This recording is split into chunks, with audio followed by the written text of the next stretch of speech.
A muddy German shepherd appeared at the edge of Miles Shepherd's property every morning at precisely 8:17. The large dog moved with military precision despite dragging a filthy, waterlogged duffel bag nearly half its size. For 3 weeks, Miles observed this ritual from his porch, coffee in hand, wondering why the animal struggled with such determination to carry its burden.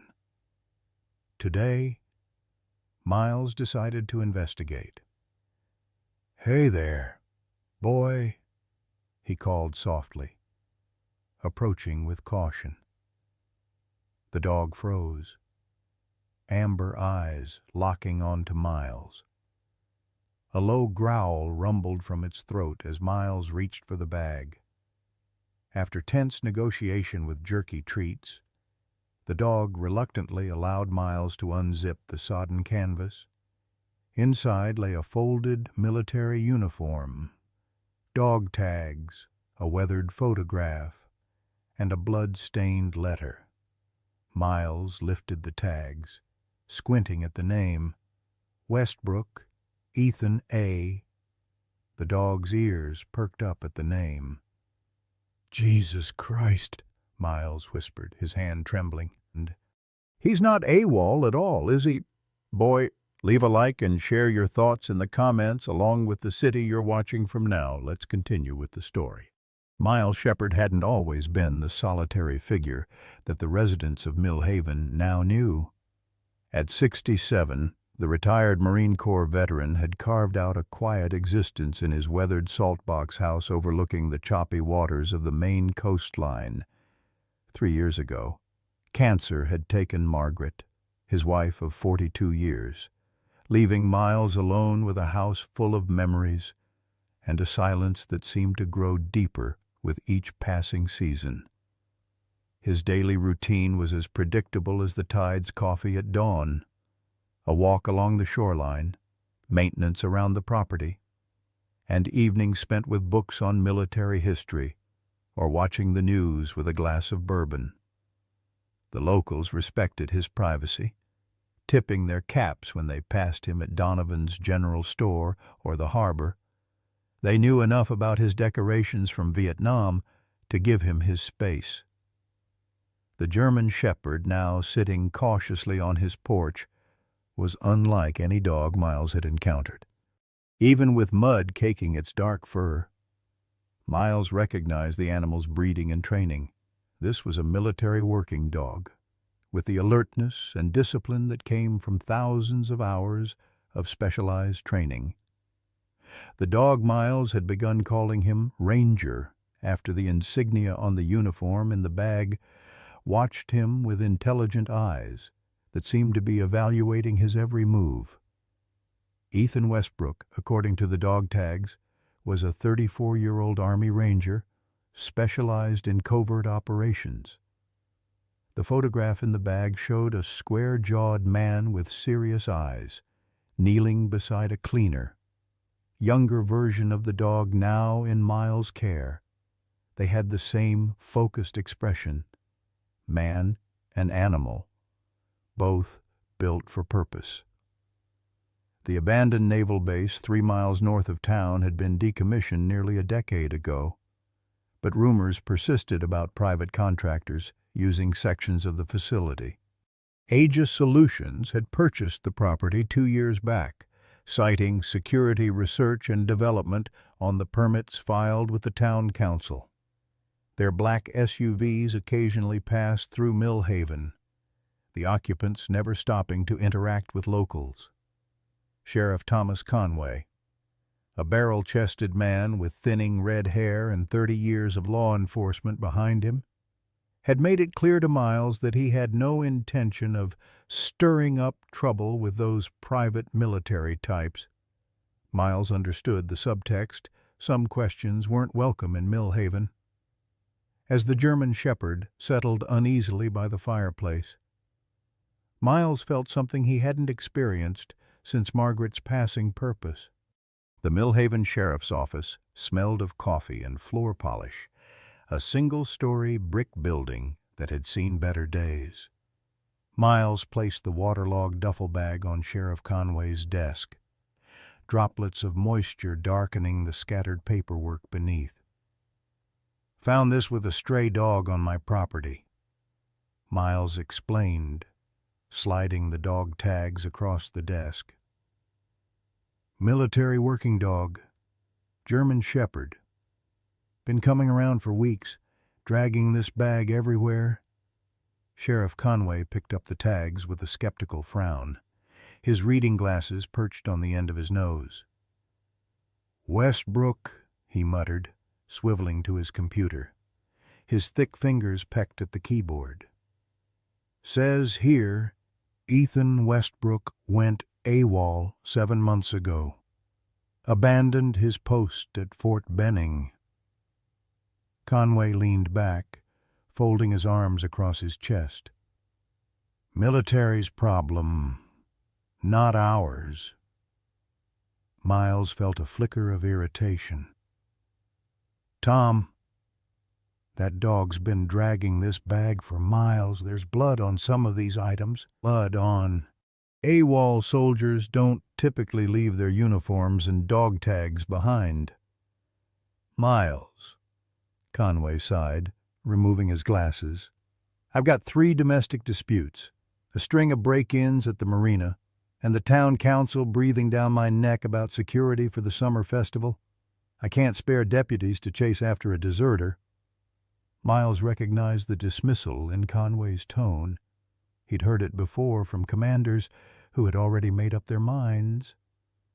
Without another word, he repacked the bag and left, the dog waiting patiently outside the station. "Come on, Ranger," Miles said. "Let's find someone who gives a damn." The Coastal Animal Clinic sat on the edge of town, a modern building incongruous among Millhaven's weathered structures. Dr. Leah Barrett met them at the entrance, her eyebrows rising at the sight of the German Shepherd. "This is a military working dog," she said immediately, kneeling to examine the animal. Her hands moved professionally over the dog's body. "Belgian Malinois mix, probably.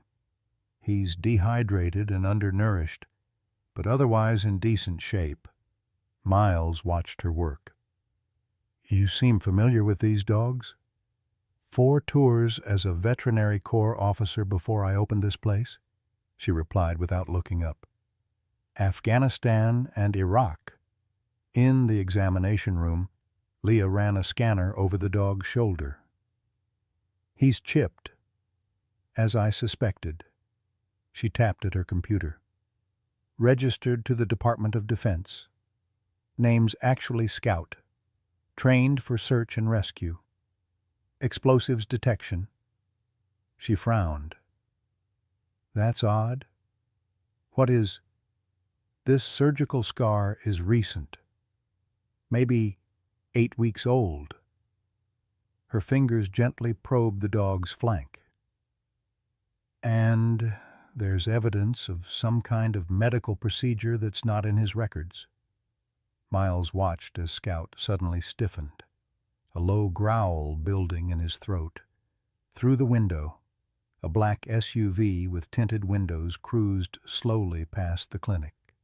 The dog's reaction was unmistakable, the same alertness Miles had seen in patrol dogs in Vietnam when they sensed danger. "He doesn't like those Aegis vehicles," Leah observed quietly. Miles nodded. "Neither do I." "You should report this to the military police," Leah suggested, handing Miles a bottle of antibiotics and dog food. "This isn't just a stray dog situation. Already tried local law enforcement." "Not interested." Miles hesitated. "Could you look after him for a few days?" Leah shook her head. "I would. But I'm leaving for a conference tomorrow. Look, take him home. He's clearly bonded with you already." I'll make some calls to contacts I still have in the service." That evening, Miles emptied the duffel bag completely, laying each item on his kitchen table. The uniform, standard Army combat fatigues, dog tags, 3 photographs, one of Westbrook with Scout, another of a mountain landscape Miles didn't recognize, and a third showing Westbrook with 3 other soldiers, a waterproof notebook with most pages torn out, and a blood-stained letter, the ink too faded to read. As Miles examined the bag's interior, his fingers found an inconsistency in the lining. Years of military experience had taught him to recognize hidden compartments. Using a pocket knife, he carefully cut along the seam and extracted a small waterproof USB drive. Scout watched from the corner, his intelligent eyes never leaving Miles. "What were you trying to tell us?" "Westbrook," Miles murmured. "And where the hell are you?" He plugged the drive into his laptop, and his screen filled with encrypted files. One thumbnail was accessible, a night vision photograph of what appeared to be the abandoned naval facility north of town. Scrawled across the image in digital red ink were the words, "Aegis Testing Site, Not Authorized." Scout suddenly stood, ears forward, and moved to the window. Outside, a vehicle passed slowly, headlights off. Miles caught the silhouette of an SUV with a roof rack before it disappeared down the road. "Looks like we've got company," Miles whispered to Scout, switching off the lights. "Someone doesn't want us poking around."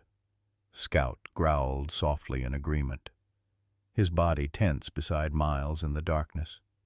The smell of brewing coffee filled Miles's kitchen as rain battered the windows, a typical Maine coastal storm rolling in from the Atlantic. 3 days had passed since he'd discovered the USB drive, and sleep had become a luxury he could ill afford. Scout lay at his feet, ears occasionally twitching at sounds too faint for human detection. Miles stared at his laptop screen, frustration evident in the deep lines etched across his weathered face. The encrypted files remained impenetrable despite his best efforts. In his younger days with the Corps, he'd known a few things about classified information, but technology had marched on without him. "Time to call in a favor," he muttered to Scout. 20 minutes later, Miles was navigating his faded blue pickup through Millhaven's rain-slicked streets. The dog sat in the passenger seat, alert despite the early hour. Miles pulled into the driveway of a modest Cape Cod-style house on the outskirts of town. Frank Donovan answered the door in flannel pajama pants and a Marine Corps sweatshirt, silver hair disheveled. "Christ, Shepard, it's not even 7, he grumbled, but stepped aside. "This better be good." Frank had served with Miles in the late 70s before transitioning to military intelligence. Now retired, he spent his days fixing computers for locals and fishing when weather permitted. "Need your expertise," Miles said, placing the USB drive on Frank's cluttered desk. "Military-grade encryption? Beyond my capabilities." Frank's irritation faded as Miles explained the situation. "A missing ranger, huh? And his dog found you." He shook his head, examining the drive. "Some things aren't coincidence." Scout wandered the house while Frank worked, occasionally returning to check on Miles before resuming his inspection of the unfamiliar territory. "Smart animal," Frank observed, constantly securing the perimeter. Hours passed before Frank's triumphant whistle broke the silence. "Got it. Some of it. Anyway, The files revealed a disturbing picture. Ethan Westbrook hadn't gone AWOL. He'd been conducting an unofficial investigation into Aegis Solutions. The company, founded by former military intelligence officer Marcus Reynolds, had secured millions in defense contracts for personnel enhancement and protective services. "Look at these." Frank pointed to a series of photographs showing the naval base.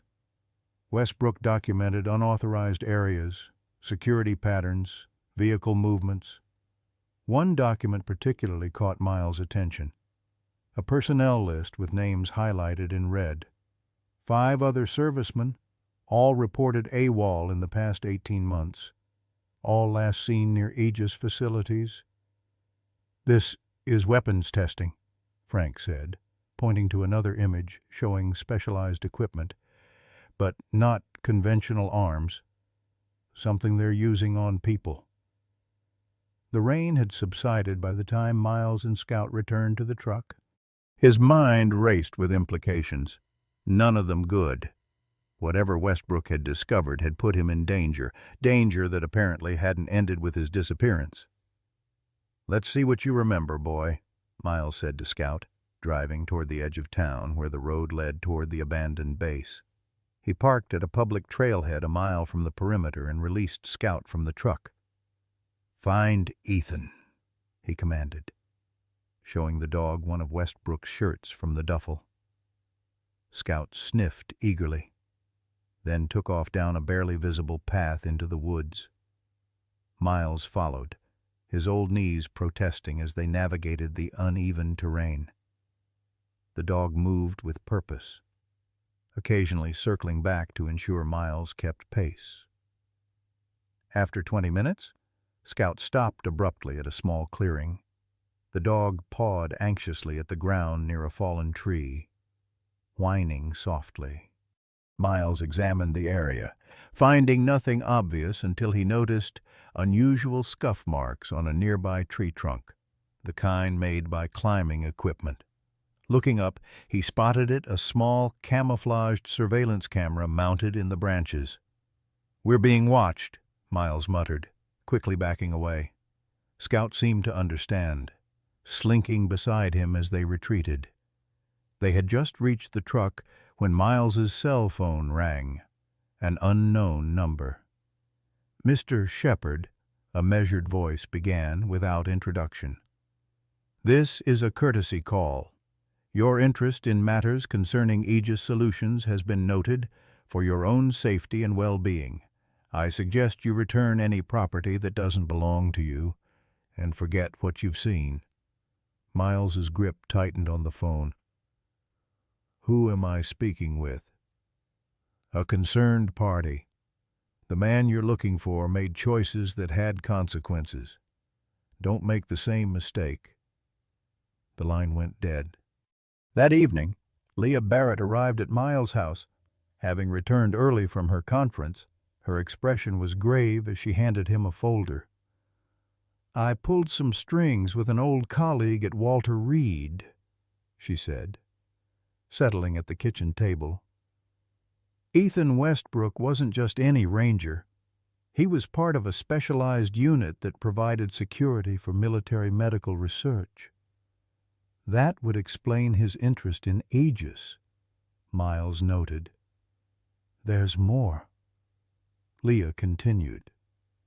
"Westbrook filed a confidential report 3 weeks before his disappearance, expressing concerns about protocols being violated. The report was buried. By whom? That's where it gets interesting." Leah leaned forward. "I knew Ethan. Miles. We served together in Afghanistan in 2015.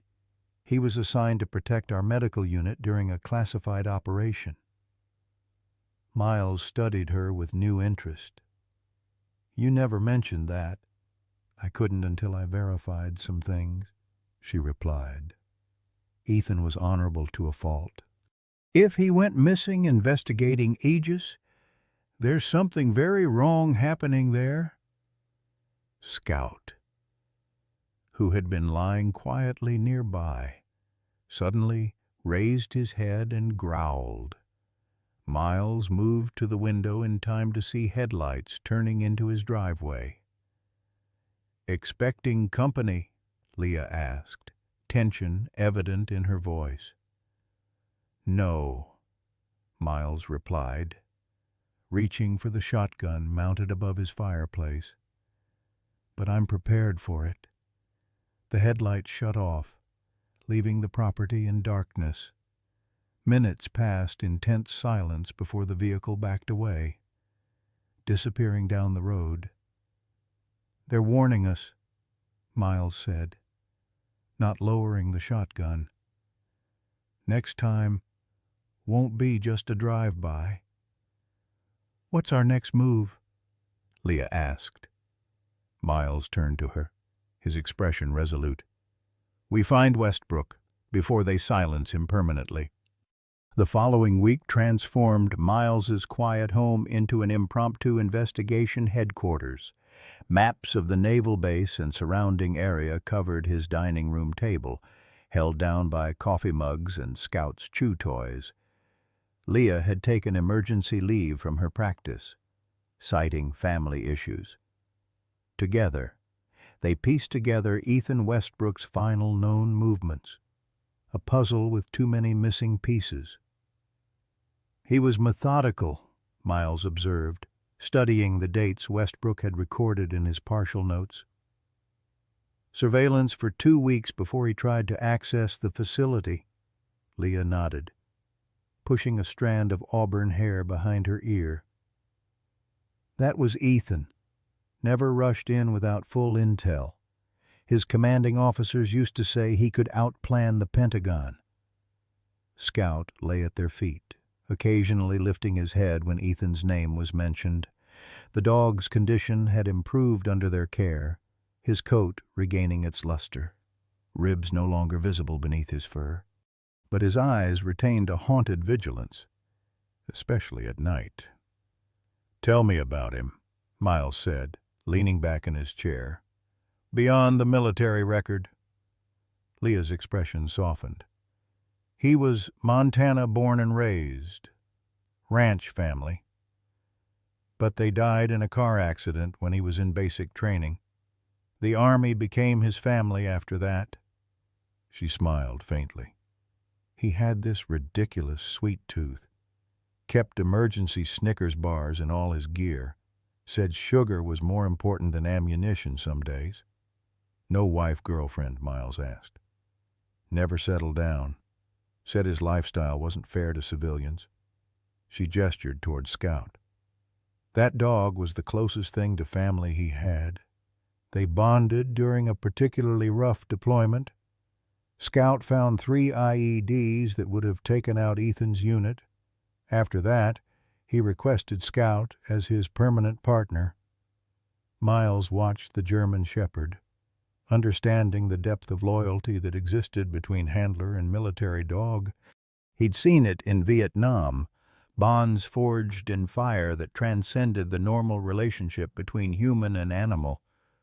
"How does a decorated ranger and his dog just disappear?" Miles wondered aloud. "Even if Aegis is running some kind of illegal operation, they can't just make military personnel vanish without questions." "Unless someone higher up is providing cover," Leah pointed out. "The official record says he went AWOL. That closes the case for most people." A sudden memory surfaced in Miles's mind.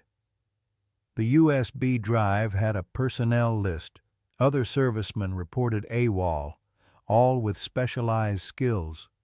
He pulled up the file, scanning the names. Medical research specialists, chemical engineers, special forces operators with advanced tactical training. "They're recruiting," Leah said slowly. "Or conscripting." "But for what?" Miles frowned. "What kind of operation needs that specific combination?" Scout suddenly rose, padding to the back door with his ears alert. A low growl rumbled in his chest. Miles reached for his shotgun, motioning Leah to move away from the windows. The security lights outside flashed on, triggered by movement.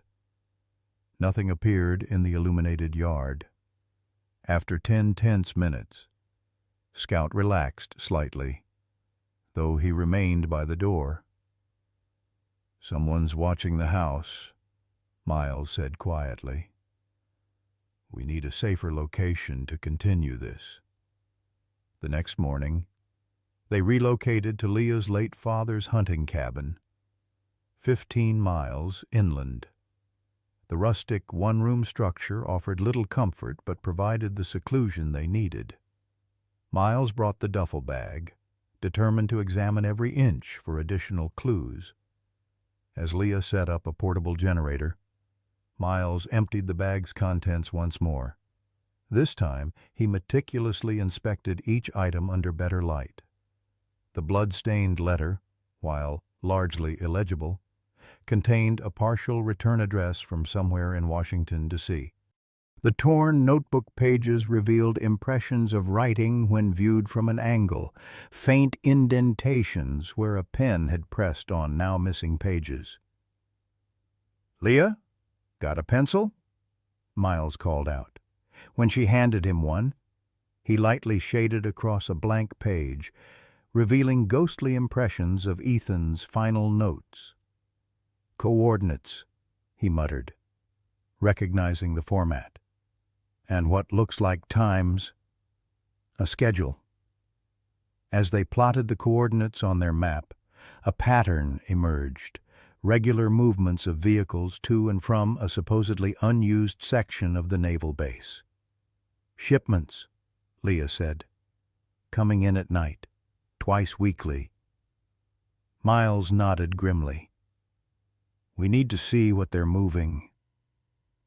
That evening, as dusk settled over the coastal forest, Miles and Leah positioned themselves on a ridge overlooking the access road to the base. Armed with binoculars and a long-range camera, they settled in for surveillance. Scout lay between them, unnaturally still, as if understanding the need for silence. "I've been thinking about how Scout escaped," Miles whispered as darkness fell. "If Ethan was captured, how did the dog get away with the bag?" Leah considered this. Maybe Ethan released him intentionally. Military working dogs are trained to carry messages. Find help. "You think Westbrook sent him for help?" Miles asked, focusing his binoculars on the distant gate. "It would explain why Scout kept carrying that bag around town. He was trying to find someone who would understand what it meant." The thought of the loyal animal searching for weeks, perhaps months, for someone to help his handler sent a chill through Miles. How many people had seen the dog and simply shooed him away? Headlights appeared on the access road, moving slowly toward the gate. Miles raised his camera, snapping rapid photographs as a convoy of 3 unmarked trucks passed through after a brief security check. "Medical transport vehicles," Leah whispered, recognizing the specialized trucks. "The kind used for sensitive equipment or patients." They continued their vigil for 3 more nights, documenting all movement in and out of the facility. On the 4th night, they witnessed something disturbing. A medical transport arriving with what appeared to be an unconscious person on a stretcher, transferred quickly inside under heavy guard. "That's no volunteer," Miles said grimly. When they returned to the cabin, Miles found the door ajar. Scout immediately tensed, a growl building in his throat. Miles motioned Leah to stay back as he cautiously entered, shotgun ready. The cabin had been thoroughly searched, maps scattered, their notes missing, laptop gone. On the table lay a single black business card with silver text, "Aegis Solutions, Security Through Strength," and a phone number. "They're sending another message," Leah said, her voice tight.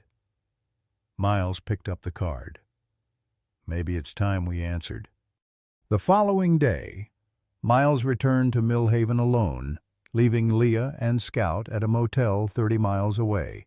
He drove directly to the sheriff's office, finding Conway at his desk.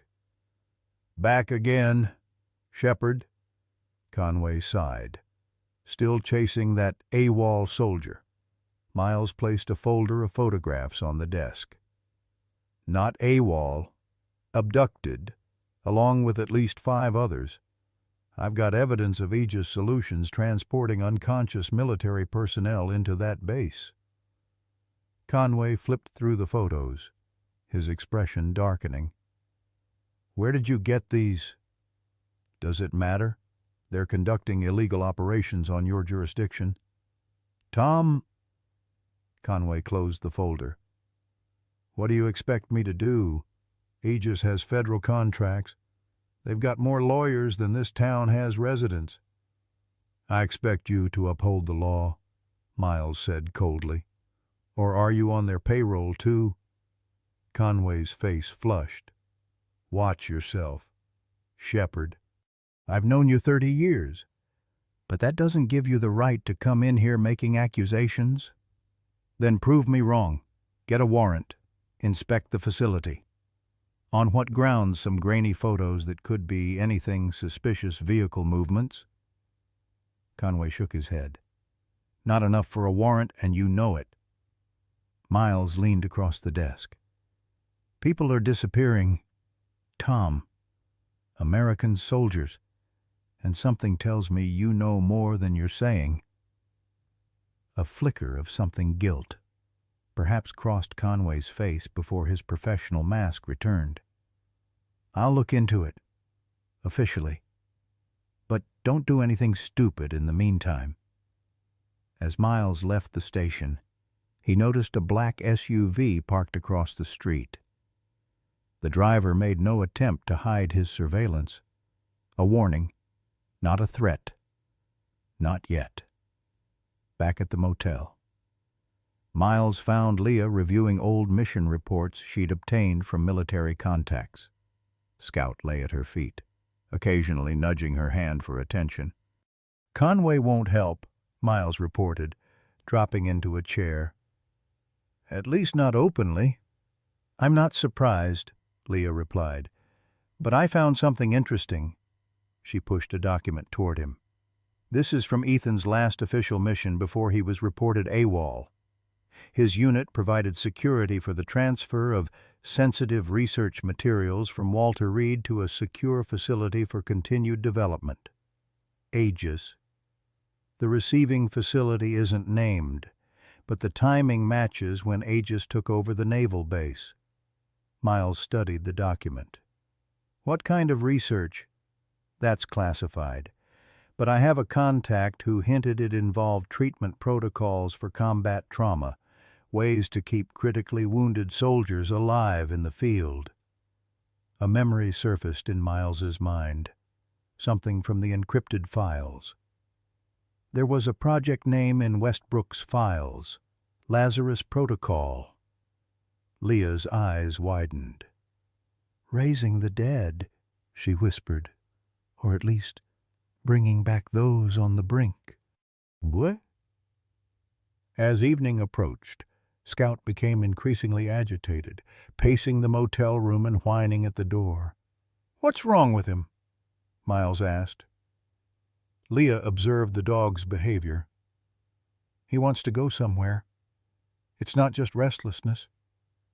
Miles remembered how Scout had tried to lead them in the forest. "Maybe we should follow him." They loaded into Miles's truck, letting Scout sit in the front seat. The dog's attention remained fixed ahead, occasionally whining when Miles slowed at intersections. "He's guiding us," Leah said in amazement, as Scout directed them with subtle head movements and changes in posture. The dog led them along back roads, eventually bringing them to a dilapidated boathouse on a secluded stretch of coastline, 5 miles north of the naval base. As they approached, Scout became increasingly excited, pawing at the weathered door. Inside, They found evidence someone had been living there recently: a makeshift bed, empty food containers, and a wall covered with maps and notes similar to their own. Ethan's fallback position, Leah realized. Scout brought us to his safe house. Miles examined the detailed maps of the naval base, far more comprehensive than anything they had compiled. Westbrook knew exactly what he was investigating. These are detailed schematics of the facility, including underground levels not on any official blueprint. How would he get these? Leah wondered. Someone on the inside, Miles suggested. He had help. Among the papers, Miles found a notebook with entries dated just before Westbrook's disappearance, May 15th. Third subject transferred today. Reynolds supervising personally. Security doubled around B-Wing. Still no access to patient records. May 18th. Contacted Washington again. No response. They're burying this, or worse, sanctioning it. Need concrete evidence before going public. May 20th. Located entry point to B-Wing through maintenance tunnel. Will attempt access tomorrow night. If successful, will secure evidence and extract immediately. Prepared fallback locations in case of compromise. Scout trained for contingency protocols. The final entry was incomplete. Ending mid-sentence, May 21st. Accessed B-Wing records room. Found files on all subjects, medical histories, treatment protocols. This isn't research. It's experimentation. They're using wounded soldiers as test subjects without consent. Reynolds is... That's when they got him, Miles said quietly. Mid-documentation. But Scout escaped, Leah added. Probably during the capture. Ethan must have given him the bag with the evidence and triggered his contingency training. Miles looked at the loyal German shepherd with newfound respect. He's been trying to complete his mission all this time. And now? Leah asked. Miles studied Westbrook's detailed maps. Now we finish what he started. As they examined the safe house further, they discovered a hidden compartment beneath a floorboard containing a military-grade radio, a handgun with ammunition, and a sealed waterproof case. Inside the case, they found complete documentation of Aegis's operation, medical records of test subjects, all listed as AWOL servicemen, internal memos discussing acceptable casualty rates, and financial transactions suggesting bribes to key officials. This is everything we need, Miles said, carefully repacking the evidence. Enough to force a federal investigation. As they prepared to leave, Scout suddenly froze, his attention fixed on the boathouse door. A low, threatening growl emanated from deep in his chest. Through the window, Miles spotted two black SUVs approaching on the access road. "They found us," he said, quickly gathering the evidence. "Back door. Now." They slipped out the rear of the boathouse as footsteps approached the front. Scout led them through dense underbrush to a narrow trail along the coastline. Behind them, they heard shouts as their escape was discovered. "We need to split up," Miles decided, handing Leah the case of evidence. "Take Scout and the truck. Get this to my contact at the Portland field office. Frank has the address. I'll lead them away." "Miles, no time to argue," he interrupted. "Scout will protect you. Go." As Leah and Scout disappeared into the trees, Miles moved in the opposite direction, deliberately making noise to attract attention. The diversion worked. He heard pursuit focusing on his path rather than Leah's. For nearly an hour, Miles led his pursuers on a winding chase through the coastal forest, drawing on old skills from his Marine days. Despite his age, He moved with purpose, using the terrain to his advantage. Eventually, he circled back toward town, hoping to reach public areas where Aegis operatives would be hesitant to act. As he emerged from the tree line near a public beach, Miles felt a momentary surge of triumph. Then a sharp pain exploded in his shoulder and darkness claimed him. Miles regained consciousness to the rhythmic beeping of medical equipment. His vision swam into focus, revealing not a hospital room, but a sterile, windowless space with concrete walls. A monitoring station stood beside his bed, displaying vital signs in glowing green digits. His shoulder throbbed beneath professional bandaging, and an IV dripped clear fluid into his arm. "Mr. Shepherd," a measured voice spoke from the doorway. "I'm pleased to see you've rejoined us." Miles turned to see a tall, trim man in his late 40s wearing a tailored charcoal suit. His silver-streaked dark hair was military short, his posture ramrod straight, the bearing of a career officer. Behind wire-rimmed glasses, his eyes were calculating and cold. "Marcus Reynolds," Miles said, recognizing him from photographs in Westbrook's files. "Head of Aegis Solutions." Reynolds smiled thinly. "I see my reputation precedes me. You've been quite thoroughly investigating my operation, Mr. Shepherd." "More effectively than we anticipated, I must admit." Miles assessed his situation with the practiced eye of a veteran. One door, likely guarded. No windows, medical restraints on his wrists and ankles. Loose enough to prevent circulation issues, but secure enough to prevent escape. Professional work. "Where am I?" Miles asked, though he already suspected the answer. "A secure medical facility within our research division," Reynolds replied, moving to stand at the foot of the bed. "The bullet wound in your shoulder was relatively minor, a through-and-through with no significant tissue damage. You should recover fully, assuming cooperation." "And if I don't cooperate?" Reynolds shrugged elegantly. "Everyone cooperates eventually, Mr. Shepherd. The only variable is how much discomfort they experience before reaching that conclusion." Miles maintained a neutral expression, his mind racing. Leah and Scout had escaped with the evidence, that much he was certain of. Reynolds' calm demeanor suggested he didn't know about the documentation they'd found at the boathouse. His priority now was buying time. "What is the Lazarus Protocol?"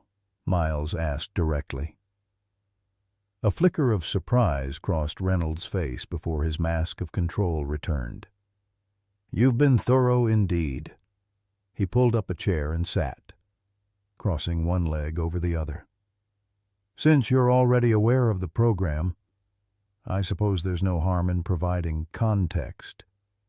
Perhaps you'll even appreciate the necessity of our work."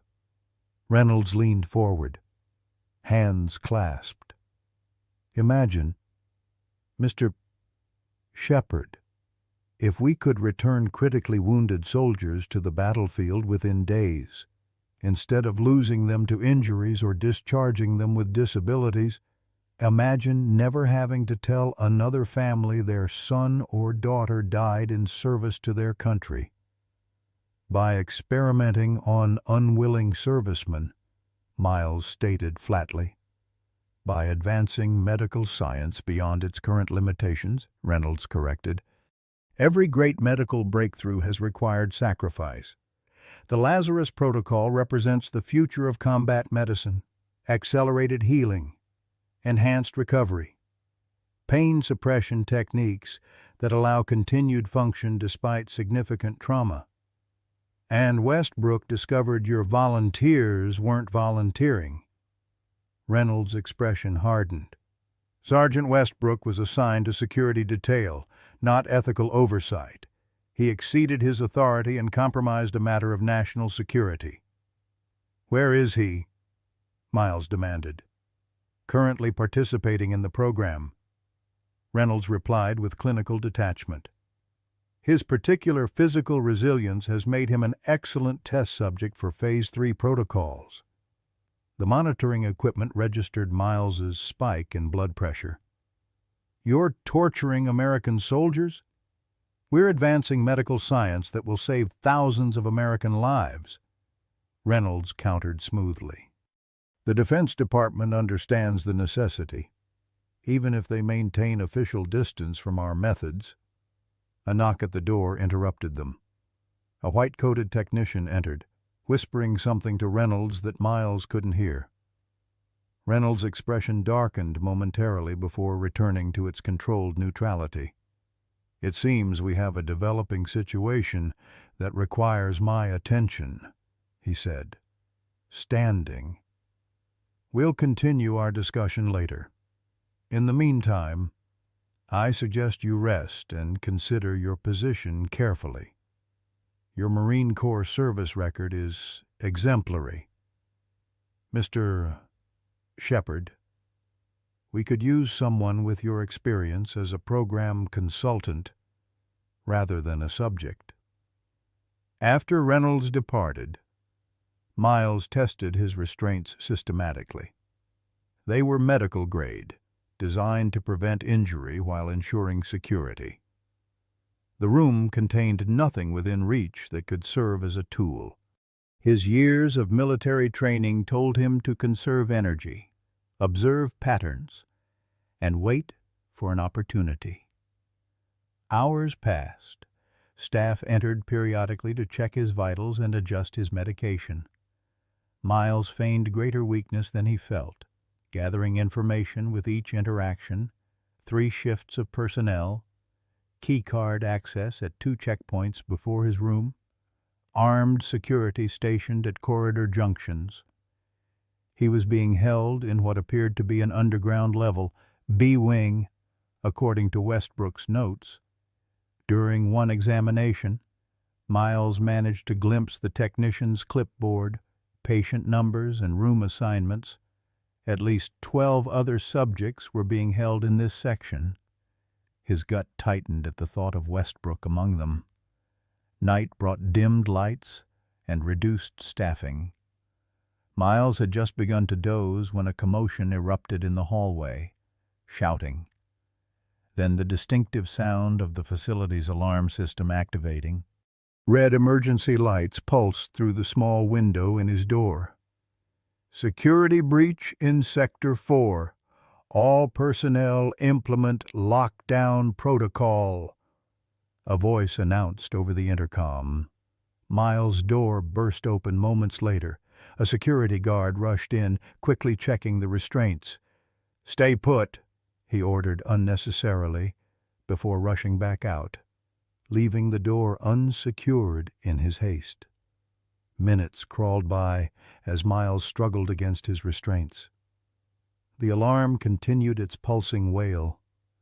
Through his doorway, he could see staff rushing past, evacuation procedures clearly in effect. Then a familiar sound reached his ears, the distinctive clicking of canine nails on hard flooring, followed by a soft whine. "Scout," Miles called out. The German shepherd appeared in the doorway, amber eyes instantly finding Miles. Behind him came Sheriff Conway, service weapon drawn, followed by Leah and 2 uniformed state police officers. "Federal warrant," Conway announced, holstering his weapon as he moved to release Miles' restraints. "Turns out when you show the FBI enough evidence of illegal human experimentation on military personnel, they move pretty damn fast." "You came through," Miles said, surprised. Conway's weathered face showed genuine regret. "Should have listened to you sooner. They've been pressuring local law enforcement to look the other way for months. Threatened to pull the department's federal funding if I made waves." "The evidence got through?" Miles asked Leah as she checked his wound. She nodded. helping him sit up. Frank's FBI contact sent it straight to Washington. Joint FBI Military Police Task Force was assembled within hours. We're just the advance team. Main force is securing the perimeter now. Scout pressed against Miles' leg, tail wagging with clear relief at finding him alive. "We need to find Westbrook," Miles said, wincing as he stood. "Reynolds said he's in Phase 3, whatever that means." "Already working on it," one of the state officers replied, checking a facility map. "We've got teams clearing each section systematically." Conway handed Miles a sidearm. "Can you move?" Miles checked the weapon with practiced hands. "Try and stop me." They moved through the facility's underground corridors, following Scout, who seemed to have picked up a scent. Emergency lighting cast everything in a crimson glow, smoke from a diversionary flashbang adding to the disorienting atmosphere. Occasional gunfire echoed from distant sections. Aegis security apparently resisting the raid. "Reynolds?" Miles asked as they cleared another junction. "In the wind," Conway replied grimly. Helicopter took off from the roof just as the perimeter team arrived. Air assets are in pursuit. Scout led them deeper into the facility, to a heavily secured area marked Rehabilitation Wing. The reinforced door had been breached by the assault team, its electronic lock hanging by wires. Inside, they found a nightmare. 6 rooms lined a central corridor, each containing a hospital bed with monitoring equipment. 5 held patients in various states of consciousness, all bearing evidence of recent surgeries and medical procedures. Military police were already documenting the scene, medical personnel attending to the victims. Scout paused at the final room, pawing anxiously at the door. Inside, they found a man strapped to a bed, medical equipment monitoring his vital signs.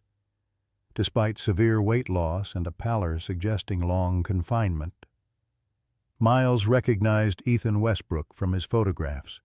Surgical scars crisscrossed his torso and limbs. An IV stand delivered medication through multiple lines. Scout whined, pushing his muzzle against Westbrook's limp hand. The man's eyes fluttered at the contact.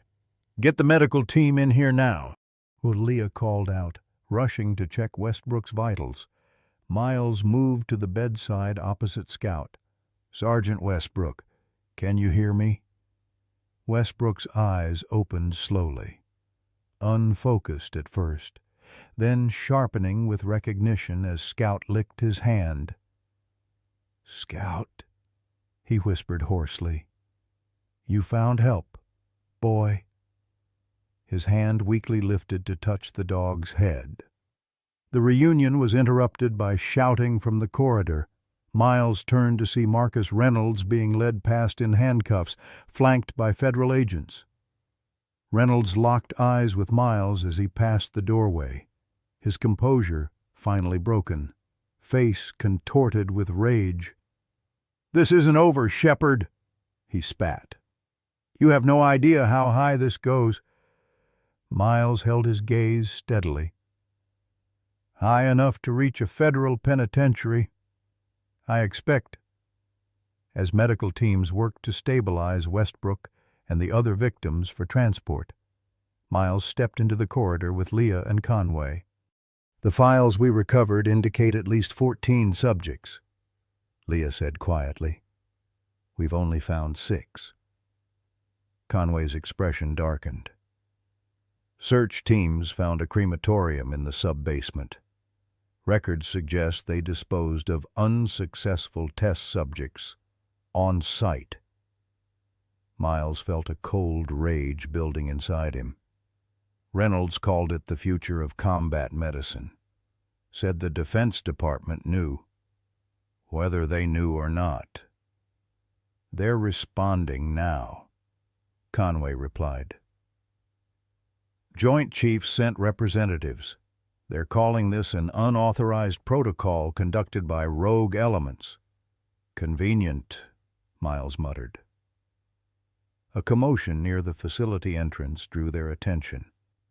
Military vehicles had arrived to transport the recovered patients to Walter Reed for specialized care. As medical teams prepared Westbrook for transfer, Scout refused to leave his side, growling at anyone who attempted to separate them. "That dog stays with him," Miles instructed the medical team. "He's the reason we found you all in the first place." The lead physician nodded in understanding. "We've worked with military dogs before. He can accompany the patient." As they watched Westbrook being carefully moved to a transport gurney, Scout vigilantly monitoring every movement, Leah placed a hand on Miles' uninjured shoulder. "He carried that bag for months," she said softly. "Never gave up." "Some loyalties run too deep to break," Miles replied, thinking of his own years of service. The bonds formed with fellow Marines that had never faded despite the decades since. Outside, dawn was breaking over the Maine coastline, painting the sky in shades of gold and pink. Military and law enforcement vehicles surrounded the facility, personnel establishing a secure perimeter and processing evidence. News helicopters circled at a distance, the story already breaking nationally. Miles stood watching as Westbrook was loaded into a medical transport, Scout jumping in beside him without prompting. For a moment, the young soldier's eyes met Miles across the distance, a look of gratitude passing between them. "What happens now?" Leah asked, joining Miles as the transport pulled away. "Justice. Hopefully," Miles replied.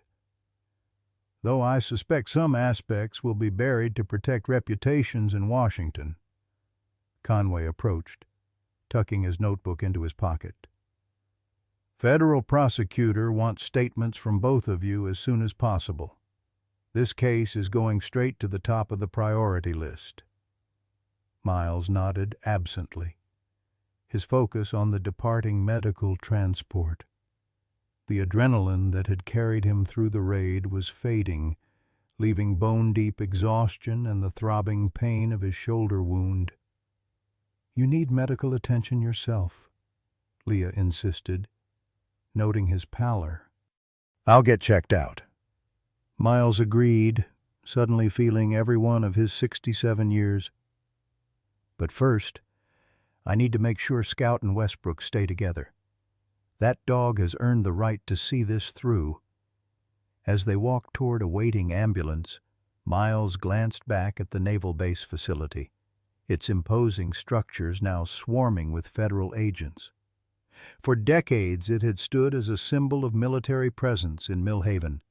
Now it represented something darker, how easily power could corrupt and duty could be perverted.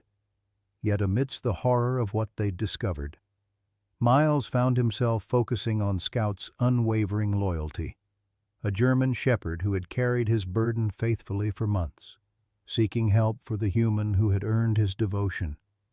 In a world where humans could justify torture in the name of progress, perhaps the simplest loyalty was the most profound. "Come on," Miles said to Leah, as paramedics approached to examine his wound. "Let's make sure that dog gets a medal of his own when this is over." 3 weeks after the raid on the Aegis facility, Miles sat in the waiting area of Walter Reed National Military Medical Center, a cup of cooling coffee clutched in his weathered hands. The antiseptic smell and hushed efficiency of the hospital brought back memories of his own military injuries decades earlier. Different war.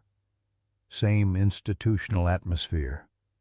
His shoulder had largely healed, though occasional twinges reminded him of his encounter with Aegis security. The physical wound was minor compared to the psychological impact of what they'd discovered. Nightmares had become frequent visitors, filling his sleep with images of the facility's victims and what they must have endured. Leah emerged from the secure treatment wing, her expression guarded as she took a seat beside him. As one of the few veterinarians with military clearance, she'd been asked to consult on Scout's care while the dog remained with Westbrook. "How are they?" Miles asked quietly. Leah sighed, accepting the coffee Miles offered. "Physically, Ethan's improving. The surgeries they performed on him were extensive, testing experimental trauma treatments, pain response mechanisms."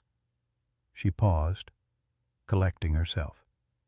"The doctors say with rehabilitation, he should regain most function, but it's going to be a long road."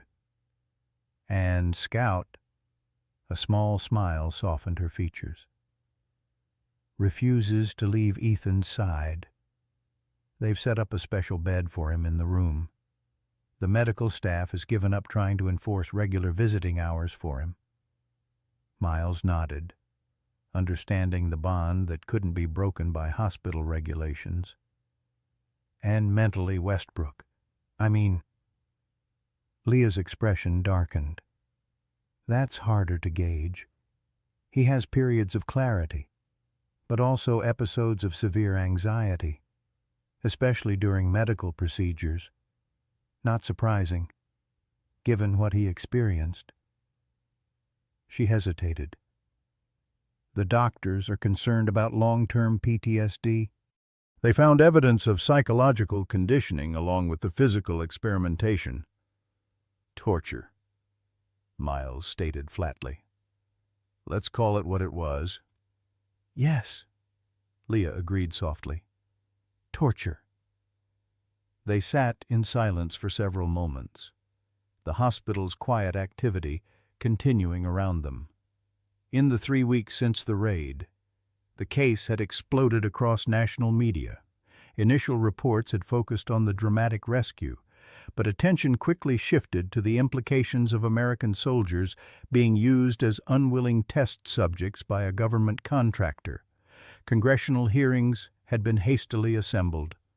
Reynolds remained in custody, denied bail as a flight risk, while investigations expanded to include Defense Department officials who may have known about or authorized the program. Several high-ranking officers had already resigned, though whether from guilt or self-preservation remained unclear. "The FBI agent called this morning," Miles said eventually. "They found 3 more facilities like the one in Mill Haven.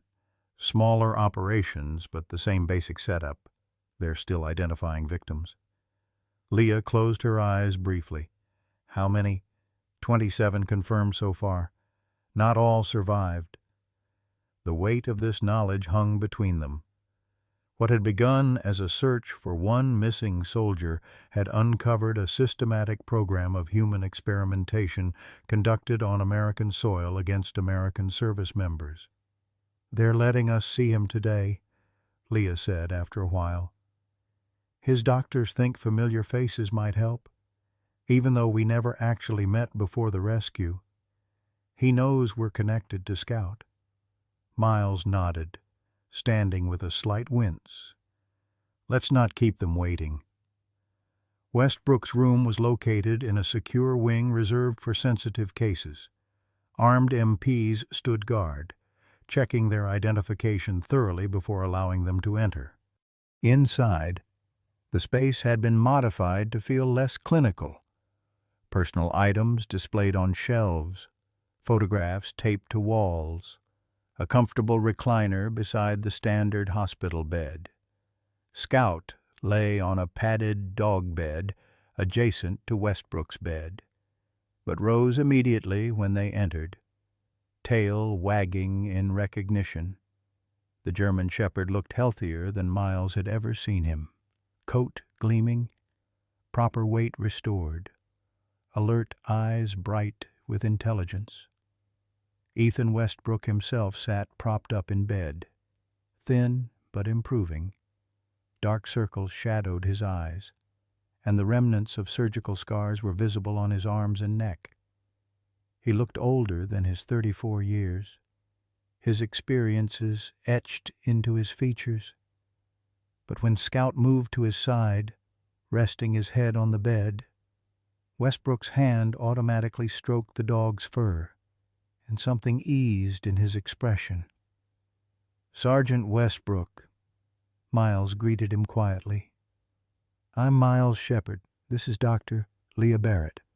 We've been looking after Scout while you were away." Westbrook studied them both, recognition flickering. "You found him with my bag," he said, his voice rough from disuse. "He found us. Actually," Miles corrected. "Smart dog. Kept carrying that bag around town until someone paid attention." A ghost of a smile touched Westbrook's lips. "Contingency protocol. I trained him to seek help if we were separated. Didn't know if it would work." "It worked," Leah assured him, moving closer. "He never gave up." Westbrook's hand tightened slightly in Scout's fur. "How long was I there?" 7 months, Miles replied gently. Westbrook closed his eyes briefly. "Felt longer." The conversation progressed haltingly. Westbrook's attention occasionally drifted, his mind still processing the trauma of his captivity. They learned that he had discovered the Aegis program while providing security for medical transports, noticing discrepancies in patient documentation and overhearing conversations that raised red flags. "Nobody would listen," he explained, frustration evident. "Went up the chain of command. Got stonewalled. Told to focus on my assignment." "So you investigated on your own," Miles concluded. Westbrook nodded. "Found evidence of non-consensual procedures. Soldiers listed as AWOL who never left. Started documenting everything. And they caught you," Leah said softly. "Perimeter alarm I missed. Had Scout with me that night. When they came, I secured the evidence in my go bag, gave him the command to seek help, and created a diversion." His eyes found Scout. "Last thing I saw was him running into the woods with the bag." The loyalty between man and dog was palpable in the room, a bond forged in training, strengthened in combat, and now tempered by shared trauma and separation. "He carried that bag everywhere," Miles told him. "Wouldn't let anyone touch it. Must have approached dozens of people before he found me." "Why you?" Westbrook asked, studying Miles with new interest. Miles considered this. "I was military. Maybe he sensed that. Or maybe it was just persistence. I was the first person who didn't shoo him away." Their conversation was interrupted when a nurse entered to check Westbrook's vitals. They noticed how he tensed at the medical procedure, how Scout immediately pressed closer, providing reassurance. The partnership worked both ways. Scout had saved Westbrook by finding help. And now Westbrook was healing with Scout's unwavering support. As they prepared to leave, Westbrook called Miles back. "They tell me you're the one who figured it all out, from just a bag and dog tags." Miles shrugged his good shoulder. "Scout did the hard part. I just followed where he led." "Still," Westbrook insisted, "you believed something wasn't right when everyone else accepted the AWOL story. You kept looking." He extended his hand, the movement clearly painful. "Thank you." Miles clasped the younger man's hand carefully. "Marines don't leave people behind. Neither do Army Rangers. Neither do their dogs." Apparently, outside in the corridor, an FBI agent waited to speak with them, Angela Dawson, the lead investigator assigned to the case. Her crisp pantsuit and direct manner conveyed professional efficiency, but the dark circles under her eyes suggested the toll the investigation was taking. "Mr. Shepherd, Dr. Barrett," she greeted them. "How is Sergeant Westbrook today?" "Improving," Leah replied. "Physically, at least." Agent Dawson nodded. "I have an update you should be aware of. We've identified the surgeon who performed the majority of procedures at the Mill Haven facility. He's agreed to cooperate in exchange for consideration during sentencing." "Meaning he'll get a reduced sentence," Miles said bitterly. "Perhaps," Dawson acknowledged. "But his testimony will be crucial in prosecuting Reynolds and potentially others higher up the chain. The investigation is expanding daily." "Any sign of Reynolds' accomplices?" Miles asked. 3 Aegis executives were arrested in Virginia yesterday, but we believe there are still others at large." She hesitated. "Which brings me to a security concern. We have credible intelligence suggesting that certain parties view Sergeant Westbrook and other survivors as liabilities." Miles straightened. "You're saying they're still in danger?" "We're taking all necessary precautions," Dawson assured them. "But yes, until all involved parties are in custody, the survivors remain potential targets." As they left the hospital, the setting sun cast long shadows across the grounds. Miles paused, looking back at the imposing medical complex where Westbrook and Scout were rebuilding their lives day by painful day.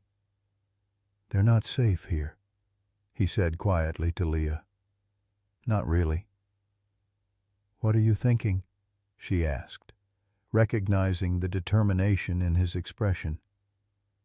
Miles turned to her, his decision already made. "I'm thinking my house in Maine has plenty of room for a recovering ranger and his dog." The first signs of autumn had begun to transform the Maine coastline when Miles received the call from Walter Reed. Ethan Westbrook had been cleared for release, though his recovery would continue with outpatient therapy for months, possibly years. After lengthy discussions with medical staff, security officials, and Westbrook himself, the decision had been made to accept Miles's offer of sanctuary. "He's still vulnerable," Dr. Morgan, Westbrook's lead physician, explained over the phone, "physically improving, but psychologically fragile. The familiar presence of his dog has been the most stabilizing factor in his recovery." "I understand," Miles replied, gazing out his kitchen window at the cottage he'd spent the past 2 weeks preparing. Once a storage shed, he'd renovated it into a small but comfortable living space where Westbrook could have independence while remaining close enough for assistance if needed. "When should we expect them?" 2 days. Military transport to Portland, then ground transportation to your location. FBI security detail will accompany them, then establish a discreet perimeter presence." After ending the call, Miles walked the property, mentally reviewing security upgrades that had been installed. Motion sensors now surrounded the perimeter. New locks secured all doors and windows. A generator ensured power even if main lines were compromised. The remote location, accessible only by a single winding road, provided natural security advantages. Frank Donovan had installed sophisticated communication systems, ensuring they wouldn't be isolated if threats emerged. Sheriff Conway had increased patrols in the area, briefing his deputies on potential security concerns without revealing specific details.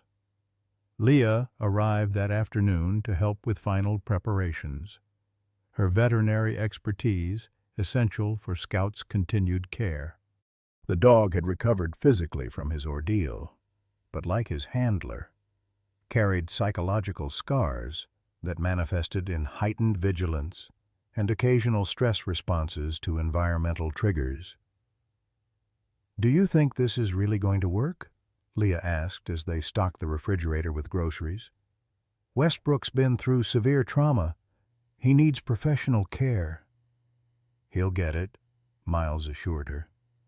Weekly sessions with the VA psychiatrist in Portland, physical therapy at the regional hospital. But what he needs most is somewhere quiet to heal, away from institutional environments that trigger his worst memories. Leah nodded, understanding the logic. "And the security concerns?" Miles's expression hardened. 4 surviving witnesses from Aegis facilities have reported threats since the investigation began. 2 have had suspicious break-ins at their homes. These people play the long game. They'll wait months if necessary for a chance to silence anyone who can testify against them. Reynolds is still in custody, right? Awaiting trial. But according to Agent Dawson, there's mounting evidence he wasn't the highest-ranking person involved. Military intelligence, defense contractors, possibly even Congressional Oversight Committee members. This goes deep. 2 days later, a nondescript black SUV with government plates pulled into Miles's driveway, followed by a second vehicle carrying security personnel. Agent Dawson emerged first, scanning the surroundings with practiced efficiency before opening the rear door. Scout bounded out, immediately conducting his own security sweep of the unfamiliar territory, circling the house and outbuildings with focused intensity. Satisfied, he returned to the vehicle, where Ethan Westbrook was carefully exiting with the assistance of a medical aide. Westbrook's physical appearance had improved since Miles had last seen him. He'd regained some weight, and color had returned to his previously pallid complexion. But he moved with the cautious deliberation of a man much older than his 34 years, and his eyes constantly scanned his surroundings, a hypervigilance born of trauma. "Sergeant Westbrook." Miles greeted him, deliberately keeping his distance until the younger man had oriented himself to the new environment. "Just Ethan now," Westbrook replied quietly. "Been medically discharged." Scout returned to his side, pressing against his leg in a gesture of reassurance. Westbrook's hand automatically dropped to the dog's head, the contact visibly steadying him. Over the following days, a routine gradually established itself. Westbrook spent mornings in physical therapy exercises, rebuilding strength compromised by months of captivity and experimentation. Scout remained constantly at his side, alert to changes in his handler's physical and emotional state. Afternoons often found them walking the coastline, Westbrook's pace steadily improving, Scout patrolling the perimeter of their movement. Miles maintained a respectful distance, available when needed but careful not to hover. He recognized in Westbrook the same fierce independence that had defined his own recovery from combat injuries decades earlier, the determination to reclaim autonomy after having it forcibly taken away. Leah visited regularly, ostensibly to check Scout's recovery but increasingly involved in all their lives. Her medical background made her a valuable resource for Westbrook's rehabilitation, while her natural compassion provided emotional support without the clinical detachment of the VA professionals. 2 weeks after their arrival, Miles found Westbrook sitting on the small porch of his cottage before dawn, Scout at his feet, both watching the eastern horizon as night gradually surrendered to day. "Couldn't sleep?" Miles asked, offering a mug of coffee as he settled into the adjacent chair. Westbrook accepted the coffee with a nod of thanks. Sleep comes with unwelcome companions these days. Miles understood without requiring elaboration. The nightmares may never completely disappear, he said honestly, but they'll become less frequent, less controlling. Voice of experience, Westbrook asked, glancing sideways at the older man. Different war, similar aftermath, Miles confirmed. Vietnam left its own scars, both visible and invisible. They sat in companionable silence as the sun crested the horizon, painting the ocean in shades of amber and gold. Scout occasionally raised his head, monitoring sounds carried on the morning breeze before settling again. "I've been thinking about what happens next," Westbrook said eventually. "After the trial, after the media attention fades, what am I supposed to do with whatever life I have left?" The question hung between them, heavy with implication. Miles had asked himself the same question after Margaret's death, when purpose had seemed to evaporate from his carefully constructed life. "That's something only you can answer," Miles replied carefully. "But you don't have to figure it out immediately. Healing has to come first." Later that day, Agent Dawson arrived with updates on the investigation. The three of them sat at Miles' kitchen table, files spread between them. Scout maintaining his vigilant position near Westbrook's chair.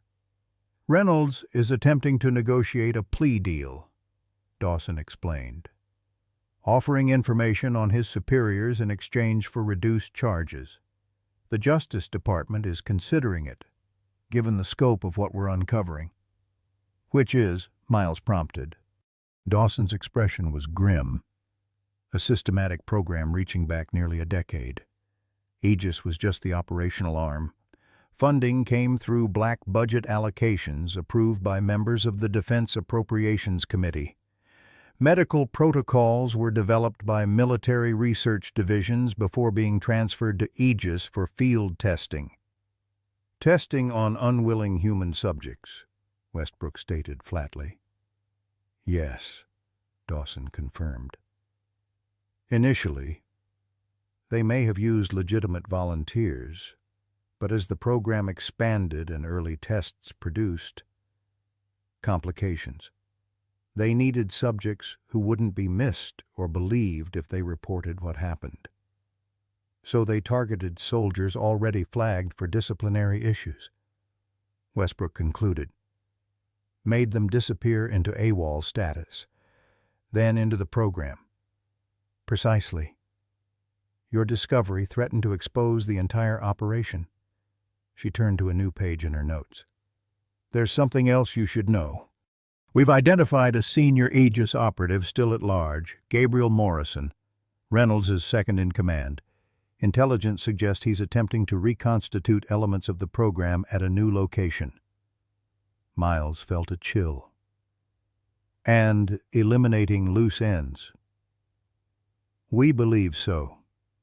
2 former Aegis security personnel were found dead in Virginia last week. Apparent suicides that we're investigating as homicides." Westbrook's hand found Scout's fur, fingers tightening slightly. "You're saying he might come for us?" "It's a possibility we take seriously," Dawson affirmed, "which is why we're maintaining security protocols around all key witnesses." After Dawson departed, an unsettled quiet fell over the house. Miles found Westbrook in the small home gym they'd established, pushing himself through a punishing workout despite the pain evident in his expression. "Driving yourself into exhaustion won't help," Miles observed from the doorway. Westbrook continued his repetitions. "Feeling helpless doesn't help either." "There's a difference between preparation and self-punishment," Miles replied evenly. "I recognize the latter when I see it." Westbrook finally stopped, breath coming in harsh gasps as he leaned against the weight bench. Scout immediately moved to his side, offering silent support. "They're still out there," he said quietly. "The people who did this, who ordered it, some will never face justice.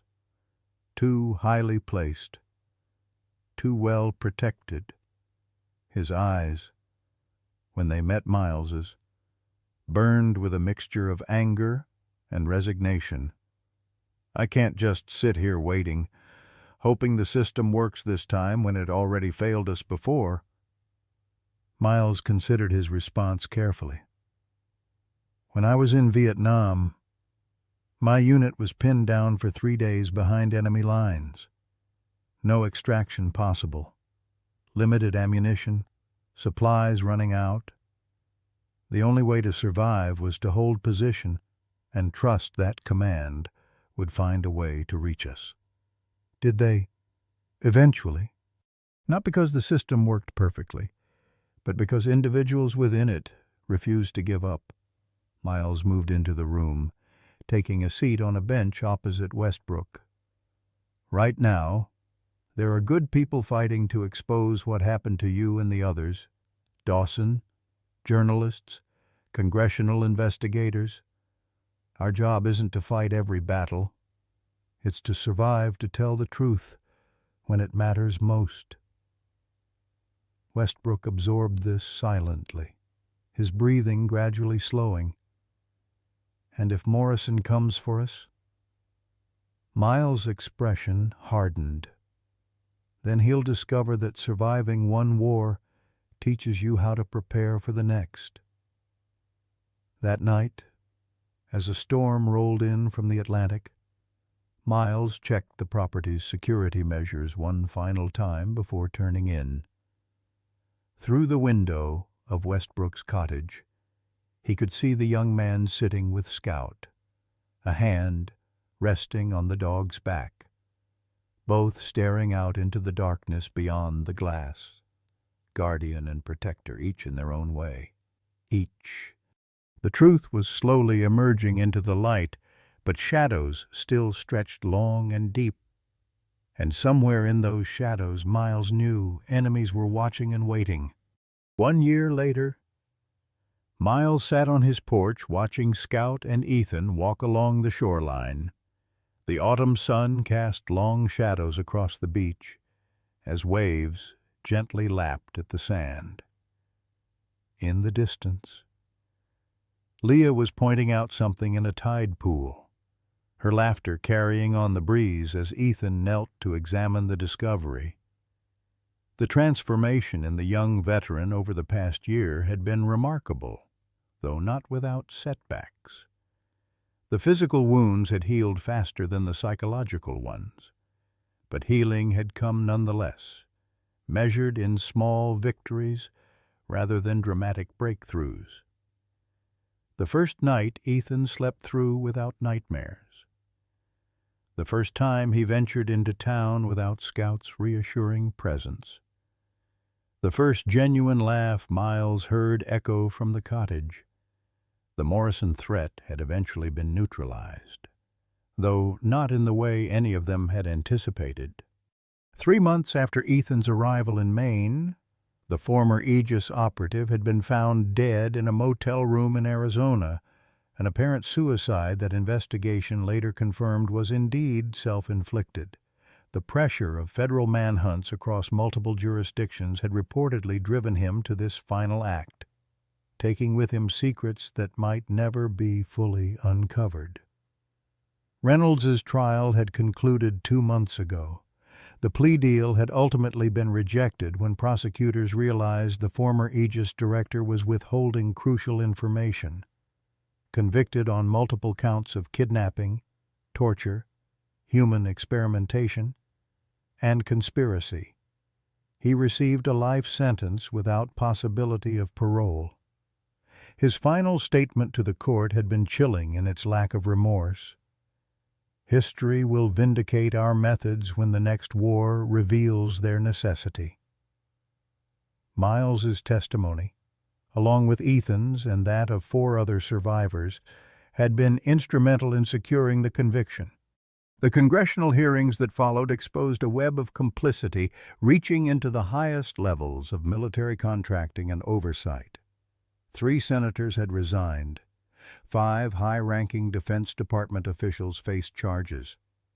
The scandal had rocked Washington and prompted sweeping reforms in military medical research protocols. For Miles, though, the wider implications had always been secondary to the personal journey unfolding under his roof. Ethan Westbrook had arrived broken in body and spirit. The young man now walking along the shoreline still carried scars, still battled demons, but had rediscovered purpose in life beyond mere survival. Scout barked playfully, chasing a seagull along the water's edge. The German shepherd had recovered the quickest among them, his canine resilience a daily reminder of adaptability. He remained protective of Ethan, but the desperate vigilance of those early days had softened into a more balanced guardianship. The duffel bag that had once been his constant burden now lay forgotten in a closet, its purpose fulfilled. Miles rose as the trio began making their way back to the house. Today marked an important transition. Ethan and Scout would be moving into their own apartment in Portland next week. The decision had come after Ethan accepted a position with the Veterans Advocacy Organization, using his experience to help others navigating the complex aftermath of service-related trauma. "You should have seen the hermit crab Leah found," Ethan called as they approached. "Biggest one I've ever seen." "It was using a piece of sea glass as part of its shell," Leah added, her hand casually intertwined with Ethan's. Their relationship had evolved gradually over the months, beginning as therapist and patient, developing into friendship, and eventually blossoming into something deeper. Miles had watched the progression with quiet approval, recognizing that healing often came through unexpected connections. They gathered in the kitchen, the space that had become the heart of their unconventional family unit. As Leah prepared coffee, Miles noticed Ethan standing at the window, expression contemplative as he gazed toward the horizon. "Having second thoughts about the move?" Miles asked, joining him. Ethan shook his head. "No, it's time. I just never expected—" He gestured vaguely, encompassing the room, the people in it. "Any of this. A year ago, I wasn't sure I'd survive another month." "Life has a way of surprising us," Miles observed, thinking of his own unexpected journey from isolated widower to surrogate father figure. "Not always pleasantly, but sometimes. Sometimes you find exactly what you didn't know you needed," Ethan finished. Later, as evening settled over the coast, they sat around a small bonfire on the beach. Scout lay contentedly at Ethan's feet, occasionally raising his head to track distant sounds before settling again. The conversation flowed easily among them, comfortable silences interspersed with observations and gentle humor. "I got a call from Agent Dawson today," Ethan mentioned during one such lull. "They've identified 3 more victims from the Aegis program. 2 survived. They're reaching out for my perspective on recovery resources." "Are you ready for that?" Leah asked gently. Ethan considered this, absently stroking Scout's fur. "I think so. A year ago. I couldn't even speak about what happened without triggering flashbacks. Now—" He paused. "Now, I can use that experience to help someone else find their way back." Miles nodded in understanding. The healing power of purpose was something he'd discovered himself after Margaret's death, then rediscovered when a determined German shepherd had appeared on his property carrying a mysterious duffel bag. "The Congressional Medal of Honor ceremony for Scout is next month," Miles reminded them, changing the subject to lighter matters. "Have you decided what he'll wear?" The special commendation for Scout had been announced after pressure from veterans groups and public outcry at the revelations of the Aegis investigation. The German Shepherd would become one of the few military working dogs to receive such recognition while still living. "He's getting a new tactical vest with his medals attached," Ethan replied, smiling down at his companion. "Though he'd probably prefer a bag of treats to any ceremony." Scout's ears perked up at the word treats, drawing laughter from the group. As darkness settled completely, stars emerging in the clear autumn sky, Miles found himself reflecting on the strange journey that had brought them to this moment. A loyal dog, carrying a burden too heavy for him alone. A wounded soldier fighting to expose truth at tremendous personal cost. An unlikely alliance formed through compassion and determination. "To Scout," Miles proposed, raising his mug in toast. "Who taught us all what it means to never give up on someone you love?" "To Scout," they echoed, the German Shepherd looking up at the sound of his name, tail thumping contentedly against the sand. Some loyalties, Miles thought, watching the firelight play across their faces. Transcended understanding, as profound in their simplicity as they were powerful in their endurance. In a world where humans could justify unspeakable acts against one another. Perhaps the most profound lessons came from a dog who simply refused to abandon his mission of love and fidelity. When a German Shepherd appeared on Miles Shepherd's property, dragging a dirty military duffel bag, no one could have predicted how this loyal animal would change so many lives. But that's the thing about loyalty. It doesn't always make sense to others.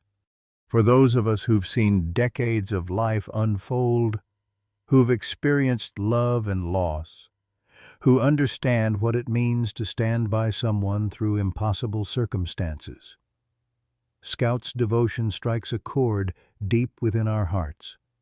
This is a story about a dog who refused to give up on his handler, but it's also about all of us. The promises we've kept, the people we've stood by, the missions we've completed despite overwhelming odds, in a world that often seems to have forgotten the value of commitment. Scout reminds us that loyalty isn't conditional. It doesn't expire when things get difficult. It doesn't calculate odds of success. It simply persists, day after day, carrying whatever burden is necessary until the mission is complete. Like Scout. Many of us have carried heavy bags through difficult terrain, searching for someone who would understand. And like Miles, sometimes our greatest purpose comes when we least expect it. In the twilight years when we thought our most meaningful days were behind us,